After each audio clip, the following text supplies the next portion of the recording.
Guys, over the weekend, Browns defensive lineman Alex Wright was on with Nathan Zegura and company at Cleveland Browns Daily and had an interesting quote I thought we should parse out and discuss. He was talking about the differences between minicamp under Kevin Stefanski, minicamp under Todd Monken, and this is what Alex Wright had to say about the differences. Quote, I'm seeing accountability. I'm seeing players push players. I'm feeling like a new energy of a sense of urgency. Since I've been here, they never talk trash back, but you feel the vibe is different. I'm talking junk to Quinshawn. I'm talking junk to Shador. I'm talking junk to the tight ends, to the tackles. Just hearing them fire back, it's like we got fight. I haven't seen we've got fight in a long time. I genuinely feel that way. I'm not just going to come up here and say something for the hell of it. They're holding each other accountable, even when Todd, being head coach Todd Monken, is getting into the trash talking too. That's how you know we're going a whole lot closer than what I thought we could be, end quote. Zach, you were out there. Did you pick up on any of this back and forth trash talk, and was that prevalent when Kevin Stefanski was running the show? They keep us pretty far away, so we don't hear Can't much. Hear and we're not allowed to report what we do hear either. I do think there's a different energy. I think Todd Monken is trying to set a different culture. I would say more than anything, the structure of practice and the way he went about his first set of practices was just different. I think especially after the Myles Garrett trade, I think if you are a young player and you're still here, you've seen some other stuff, you should feel and want to get that different energy out there, right? So, look, after the 23 season, everybody was paid.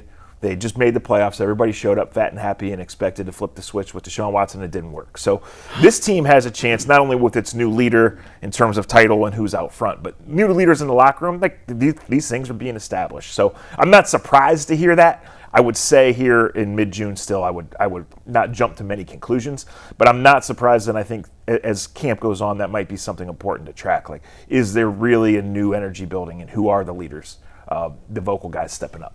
Man, I like Hunger Games. You know what I'm saying? I like the book series, but I like Hunger Games, you know what I'm saying, in practice. I love the fact that you got new dudes and it's jobs open. Right now, it's cool to say, okay, we got Myles Garrett and we look at it from that perspective, and we've had the legacy players. But now, hey, listen, Myles ain't coming back. Like, Myles is good. He played for a real good team and he getting a lot of money. Like, what do you want to do? Do you want to establish yourself? It's jobs all up and down the line that are up and available for open. You know why? Because you got a new head coach. There's a lot of young players that'll be competing for it. And I think the energy that you're seeing now is, it ain't really of a confusion. Before, the Browns was in a situation where you kind of looked and said, okay, well, Myles Garrett is still on this team.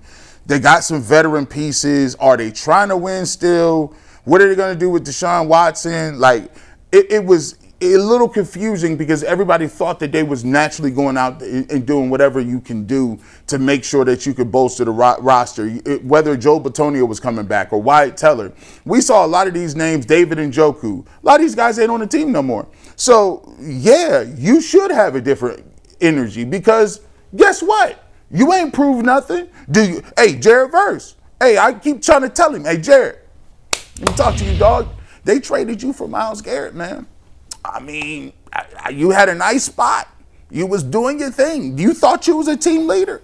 They moved you to Siberia. OBJ said this was Siberia. So they moved you here. Now how you gonna handle that? Now I need to see it. Now listen, you know how you could go prove to a lot of people that you still on that level, that you actually made the wrong move? Give me about 14 sacks. You give me 16 sacks, we can call it even, big dog. But I'm just saying, they sent you over here, man. You got to talk to your team. What we doing this year? So my thing is, this is a prove it for a lot of people. Deshaun Watson, Shedeur Sanders. Hey, listen, Quinshawn Judkins, they said you was just cool last year. I thought you was going to get 1,000. They just think you might be average, bro. Isaiah Bond, you changed your number, but is you really balling? It's a lot of positions up for grab, Jay. And guess what? Here's the thing I know they won't be at. They won't be at no golf course practicing. They won't be going to the Greenbrier working on their putting. Camp Cupcake. No, it's Hunger Games. I like it. I like that, too, if it's true. Alex, pretty straightforward guy. I don't see why he would say something like that if he doesn't really feel it. He even said that in his quote. You know, I'm not here just to talk. When he says something, it's meaningful. And What does it mean? Does it translate to 7 wins? Does it translate to 5 wins, 8? I don't know. We'll find out. And I do think what Zach said is right. We'll see in training camp when the lights are really on and jobs are really at stake, and you see a lot of hands throwing. We're going to find out how much fight and hunger this team has. But there's a saying that I so believe in this, because I know when I played competitive sports, it was very, very true. The teams that I've spent a lot of time covering very closely, it was always true. The team takes on the personality of the head coach. And so this would line up. I'm putting 2 guys in a lineup. Kevin and Todd. Who's going to talk smack and who's going to play it cool? Yeah. Well, that's pretty simple. Yeah. The way Monken goes about his news conferences, you can tell he's got fire in the belly. He's not here for a 5-win season. That's not what he's here for. He knows that this might be his only shot as an NFL head coach, because anymore, you used to get a second one if the first stint lasted a couple years and there was some high watermarks. But if you go 3 wins, 4 wins, that's probably it. You're probably not going to get another look. So whether you're in the 3 range or the 7 range or outside of those remains to be seen. But one thing that's certainly compelling, like they're going to report on July 28th or 29th. There's going to be 3 or 4 acclimation days. And from then, so say August 1st to August 20th, when the Bills are in for these, like this is legit. Like there's jobs at stake. There's roles at stake. Like, right? So each practice counts and each installation counts and each period you want to win, whether the offense, the defense, the corner versus the receiver, whatever.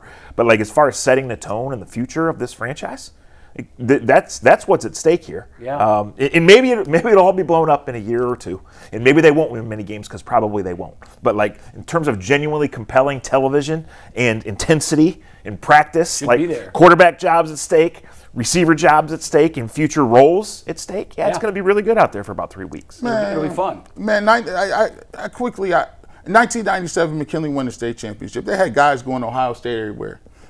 I told my dad, I said, listen, I'm not wearing this ring till I get another one.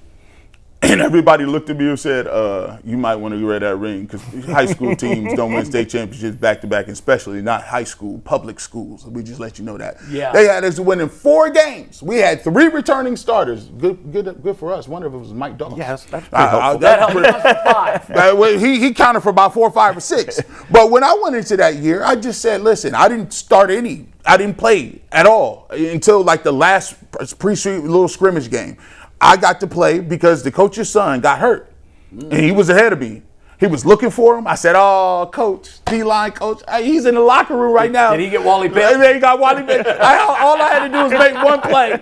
I made one play. I said, "Cool." Then I didn't even play on offense, and then somebody broke his leg. I said, "Man, so I get to start one day on defense, and the next day I start both ways." And that's the biggest come up in the history of mankind. But I always remember, what are you going to do when you get your opportunity? You better not give it away. First game, I still got I was on the front cover of the repository. Who's this 71 guy with this visor on? I had to run for that visor, Jay. I ran for that visor, but it made headlines, and the rest is history. So when I say that to say this, it's going to be some people that some jobs is opening up. I'm telling you what, don't be surprised if Denzel Boston comes out and he says, "Oh, I'm the number 1 receiver."